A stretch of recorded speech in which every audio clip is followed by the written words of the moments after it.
Ni kita kumpulkan je, kita kutip dulu buah yang jatuh ni semalam, nampak ni dahan patah. Tu sebab tadi kita ikat tu dahan-dahan apa semua kan. Kita nak pastikan tak ada dahan lagi yang patah. Banyak ni kau tengok ni. Sini. Kamera sini. Buah ni nampak ni. Nampak.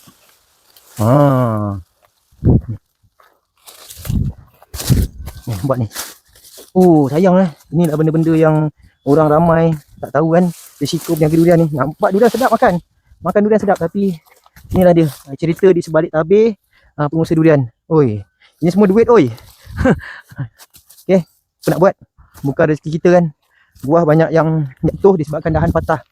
So kita sedang giat ni buat persediaan untuk menantikan masanya durian ni jatuh dan boleh dipasarkan kepada penggemar-penggemar durian di serata negeri Johor. Dan kita di Jai Durian 13 ni menjanjikan pengalaman makan durian yang takkan terlupakan.